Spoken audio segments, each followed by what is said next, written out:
Baik, Assalamualaikum warahmatullahi wabarakatuh. Sebelum ingin memperkenalkan diri, nama saya Yasin Fanhuri dengan NIM 2301010170 dari kelas SI 301. Di sini saya akan mempresentasikan jawaban dari tugas 2 mata kuliah Statistika dan Probabilitas, di mana dosen pengampunya adalah Ibu Ira Diana Solihati, SSI, MKOM.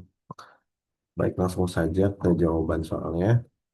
Untuk soal yang pertama itu contoh kasus pengujian hipotesis sampel kecil atau uji T. Untuk contoh kasusnya yaitu seorang dosen ingin mengetahui apakah rata-rata nilai kuis mahasiswa berbeda dari standar kelulusan 70. Diambil sampel 10 mahasiswa yang diperoleh data nilai dengan yang pertama rata-rata sampel X bar sama dengan 74, lalu simpangan baku sampel atau S sama dengan 6, lalu jumlah sampel atau N sama dengan 10, dan taraf signifikasi atau alfa sama dengan 0,005. Karena N kurang dari 30, maka digunakan uji T, yaitu tes satu sampel. Untuk langkah-langkah penyelesaiannya, yang pertama, ya kita harus menentukan hipotesis, di mana H0 atau hipotesis 0 eh, sama dengan adalah mu sama dengan 70. Lalu yang kedua ada hipotesis satu atau hipotesis alternatif, yang di mana mu tidak sama dengan 70.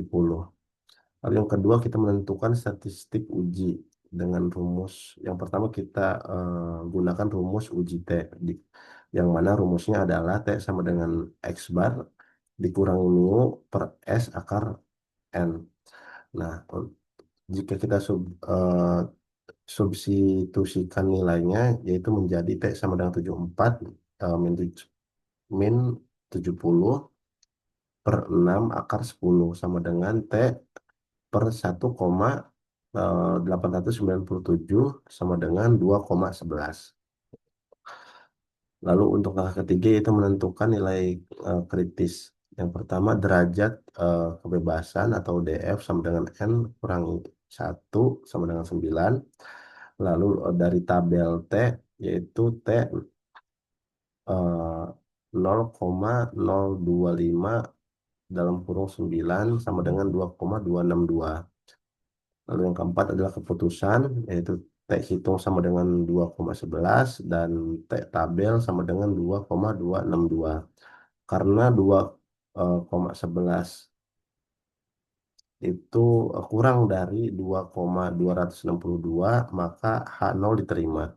Kesimpulannya, pada taraf signifikansi 5% tidak terdapat bukti yang cukup bahwa rata-rata nilai kuis mahasiswa berbeda dari 70. Lalu untuk contoh kasus pengujian hipotesis sampel besar atau uji Z, di mana contoh kasusnya yaitu sebuah pabrik mengklaim bahwa rata-rata berat produk adalah 500 gram. Dilakukan pengujian terhadap 100 produk yang diperoleh data dari 100 produk tersebut, yaitu yang pertama rata-rata sampel X barnya sama dengan 495 gram. Lalu untuk simpangan bakunya sama dengan 20 gram.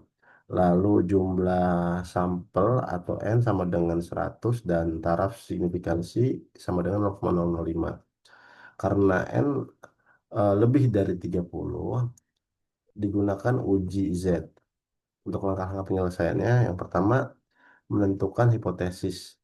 Untuk H0 yaitu mu sama dengan 500 dan H1 mu kurang dari 500. Lalu menentukan statistik uji menggunakan rumus T, yaitu Z sama dengan X bar dikurangi mu eh,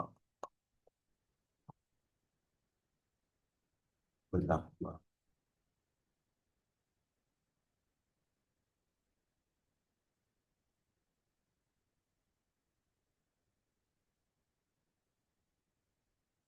Jadi saya ulangi, jadi untuk langkah penyelesaian yang pertama yaitu menentukan hipotesis.